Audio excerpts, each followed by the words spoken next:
দুর্গাপুজোর পর জগদ্ধাত্রী পুজো বাঙালির কাছে এক অন্য আবেগ। সারা শহর জুড়ে যখন মায়ের আরাধনা চলছে, আমরা পৌঁছে গেছিলাম দর্জিপাড়া রায়বাড়িতে মা বিন্ধবাসিনীর পুজোয়। এবছর এই বাড়ির পুজো ৯৭ বছর সম্পন্ন করলো। ৯৭ বছর ধরে এই বাড়িতে মা বিন্ধবাসিনীর আরাধনা। শুনে নিলাম এই বংশের ষষ্ঠ প্রজন্ম শ্রী সুপ্রতিম রায়ের থেকে এই বংশের এই বাড়ির এই পুজোর ইতিহাস। আসুন আপনাদের ঘুরে দেখাই এই বাড়ি, শুনে নি ওনার থেকে কিছু কথা। আচ্ছা, ৯৭ বছরের পুজোর ইতিহাসটা একটু শুনবো প্রথমে। আচ্ছা, আমাদের এই যে মা বিন্ধবাসিনী বসে 1928-এ। আচ্ছা, এর আগে ঠাকুর আমাদের চুরি হয়ে যায়। আচ্ছা, এইবার আমাদের এই বাড়ি যখন তৈরি করা হয়, যখন ভিত তৈরি করা হচ্ছিল, তখন এই রকম আদলের একটা প্রতিমা বেরিয়ে এসেছিল মাটি থেকে। ওই প্রতিমা চুরি হয়ে যায়। ওই প্রতিমা চুরি হয়ে যাবার পর ওই আদলে আমাদের এই মাকে তৈরি করা হয়। তারপরে সেই মা বসে 1928 থেকে। তারপর generation wise generation, I am the 6th generation. 6th জেনারেশনে এই পুজো আমাদের 97 ইয়ার্স পুজো। আর 3 বছর পর 100 বছর, বুঝতেই পাচ্ছেন, খুব বড় একটা সেলিব্রেশন। আমাদের পরিবারের যত লোকরা আছে সবাই যে যেখানে থাকে, কে বম্বে থেকে, ইউএস কে, লন্ডন, এভরিবডি কামস। আর এরকম সময় না আমরা সবকিছু ভুলে যাই। দেখুন, একনবতী পরিবারে যা হয়, মানে 4টে বাসন থাকলে একটু টংটাং আওয়াজ তো হবেই, কিন্তু এইরকম সময় মায়ের আশীর্বাদে আমরা কিন্তু এখনো একসঙ্গে আছি, একসঙ্গে কাঁধে কাঁধ মিলিয়ে আমরা এগিয়ে যাচ্ছি। জেনারেশন বাই জেনারেশন কি রিচুয়ালস হয় না হয় সেগুলো কিন্তু আমরা প্রত্যেকটা জায়গায় কিন্তু পদে কিন্তু আমরা কাকা জ্যাঠাদের জিজ্ঞেস করি যে যদি আমরা কিছু ভুল করছি বা দাদুদের, তখন ওরা আমাদের শুধরে দেয়। সেই নিয়েই আমাদের রায় পরিবার। মানে একান্নবর্তী কনসেপ্টটাই তো এখন একটা মুছে যেতে চলেছে। সেখানে দাঁড়িয়ে আজকে এত বছর ধরে এত সুন্দর একটা পুজো, এই পুজো স্পেশাল কি হয়? এই পুজো আমাদের নবমী দিন এই পুজোটা হয়। আমাদের সপ্তমী পুজো আগে হয়। প্রথমে শুরু হয় হচ্ছে সংকল্প নিয়ে। তো আমাদের পরিবারের সবাইকে জিজ্ঞেস করা হয় যে কে এবছর সংকল্প করবে। তো এরকম করে আমাদের জেনারেশন ওয়াইজ আছে। তো সংকল্প করার পর তারপরে আমাদের হয় হচ্ছে সংকল্প করার পর হচ্ছে আমাদের পুজো স্টার্ট হয়। তারপরে সপ্তমী পুজো, তারপর অষ্টমী পুজো, তারপর আমাদের নবমী পুজো হয়। নবমী পুজো হওয়ার পর আমাদের সন্ধ্যা আরতি হয়। আমাদের একটা খুব ভালো রিচুয়াল আছে, ধুনো পুরনো।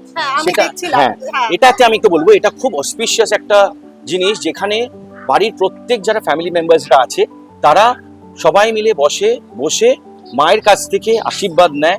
মায়ের থেকে সেই সময় হাতে কলসি নিয়ে, শাঁখা বা আমাদের ওই মাটির পাত্র নিয়ে ধুনো পোড়ানো হয়। তারপরে গামছা মাথায় রেখে ওই যে ব্লেসিংটা মায়ের থেকে পাওয়া হয়, তারপর আপনি হয়তো দেখেছেন সবাই কোলে বসছে, তো তখন ওই পাওয়ারটাকে পুরো পরিবারে ব্লেসিং হিসেবে দিয়ে দেওয়া হয়, যাতে এন্টায়ার ফ্যামিলি ভালো করে থাকে সবাই। একদম।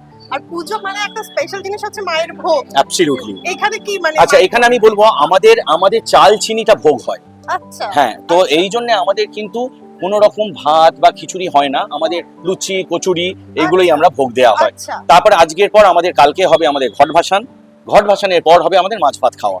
তার আগের দিনে 2-3 দিন থেকে কিন্তু আমরা সবাই নিরামিষ খেয়ে থাকি। আচ্ছা, মানে পুজোর পরদিন একদম পুরো। আর এটাও একটা না খুব ভালো রিচুয়াল আছে যে আমরা ননভেজ খেলে কি হয়, যে নেগেটিভ এনার্জিস গুলো আসে আমাদের বডিতে না হিট তৈরি করে।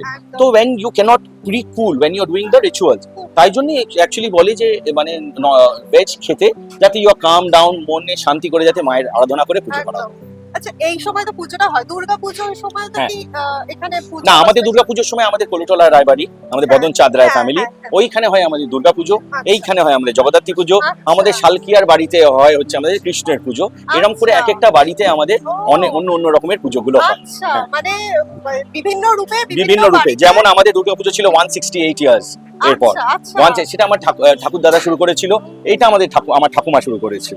হ্যাঁ, একটা খুব ইন্টারেস্টিং জিনিস দেখাবো। আপনি যদি দেখেন, এই যে একটা গ্রিন কালারের একটা পাইপ যাচ্ছে, হ্যাঁ, পাইপের মাঝখানে না পোল আছে।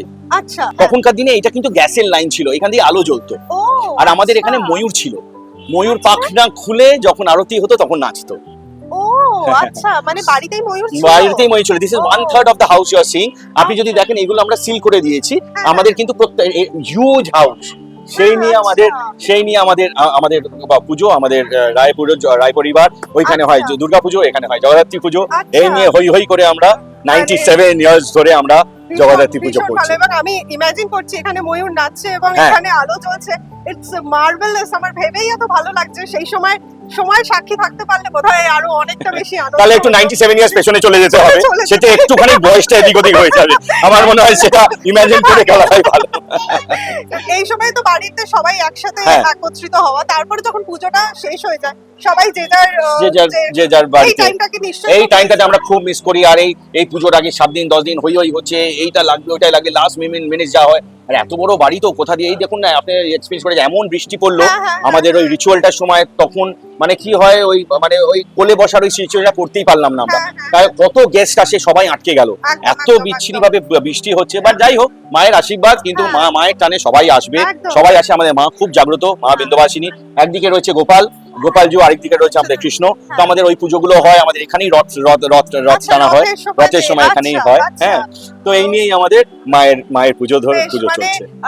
97 বছরে বললে এর মধ্যে অনেকটা ইমোশন, অনেকটা ভালোবাসা সবকিছু জড়িয়ে আছে। Correct.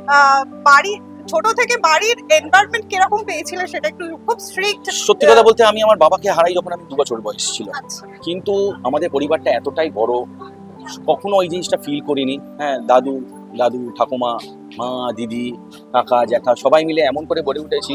দেখুন, বাবা চলে যাওয়া তো একটা খুব বড় একটা জায়গা, তখন আমাদের সবে 2 বছর বয়স ছিল। একদম। কিন্তু ওইরকম করে হই করে সবাই মিলে কেমন করে বড় হয়ে উঠলাম, কেমন করে বড় হয়ে গেলাম, সবকিছু হলো। তো সেটা বুঝতেই পারলাম। একান্নবর্তী পরিবার যখন বলছেন সামনেই ভাইফোঁটা গেল, হ্যাঁ, সেইটা তখন সেই সময় সব এক হয়, আবার হ্যাঁ, বিশাল একটা আয়োজন হয়। আমাদের গ্রেট ইস্টার্ন হোটেল আমাদের হোটেল ছিল, আচ্ছা, আমাদের okay, warehouse Bengal bonded warehouse, আচ্ছা। আমাদের জাহাজ, আমাদের ওয়্যার হাউসের বিজনেস okay, ছিল। okay, আমাদের আচারের ফ্যাক্টরি ছিল, যেটা ট্যাংরাতে 17 নম্বর বিবি বাগান লেন, আচ্ছা। যেটা আমরা ইটালিতে আমরা গোয়াবা আচার, আমরা we were the only people who use to export guava pickle. আমাদের খুব ফেমাস ছিল, তার জন্য আমাদের বাড়ির প্রথম গাড়ি কিন্তু সব ইটালি থেকে। ও, ইনফ্যাক্ট আমাদের একটা বাইক ছিল যেটা হ্যান্ড গিয়ারে বাইকটা চলতো। So these are the histories. তারপরে আমার যে দাদু, great grandfather was the Calcutta stock এক্সচেঞ্জের ফাউন্ডার মেম্বার ছিলেন। আচ্ছা। তো এই নিয়ে আমাদের পুরো পরিবার। মানে একদম ভীষণ, প্রত্যেকজনের কথা বললেই একটা প্রাউড ফিল মনে আসে। এবং পুজোর সময় অনেকটা সময় আপনি দিলেন, আমি অনেক ফোন আসছে, ব্যস্ততা তার মাঝখানেও।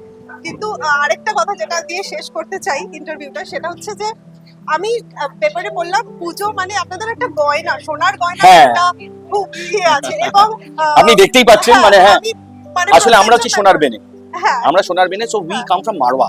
ওকে, আমরা মারওয়া থেকে আসি হচ্ছে সপ্তগ্রাম, আমরা হচ্ছে আচ্ছা। সপ্তগ্রামী ব্রেনে। আচ্ছা, তারপর ওইখান থেকে আমরা কলুটলা যাই। কলুটলা আচ্ছা। ওইখানে আমাদের প্রথম বাড়িটা ছিল হচ্ছে এখন যেটা মেডিকেল কলেজ। ও, মেডিকেল আচ্ছা। কলেজের জায়গাটা পুরো আমাদের ছিল, তার জন্য এখনো ভেতরে দেখবেন একটা শিবের মন্দির আছে, আচ্ছা। ওইটা শিবের মন্দিরটা আমাদের। ও, যখন গভর্নমেন্ট অ্যাকোয়ার করে তখন আমরা সামনে যেটা হচ্ছে ফিয়ার্স লেন কলুটলা, ওইখানে আমরা গিয়ে করলাম। আর তারপর আস্তে তো we have about total 32 houses in Calcutta. Okay, great, great. আর যেহেতু আমরা সোনার বেনে, আমাদের ইয়ে হচ্ছে যত আমরা সোনা পড়বো তত আমাদের এবং ভালো। প্রত্যেক বছর মায়ের জন্য নতুন কিছু নিশ্চয়ই, অ্যাবসলিউটলি, সেটা একটা একদম, থাকে। একদম, আমি একদম। মানে হ্যাঁ। সোনার সংসার, সোনায় মুড়ে সবাই। এবং সুন্দর করে আজকে পুজোর দিনে অনেক ধন্যবাদ আপনাকে নমস্কার, আমাদের নমস্কার। সময় দেওয়ার জন্য। Thank you.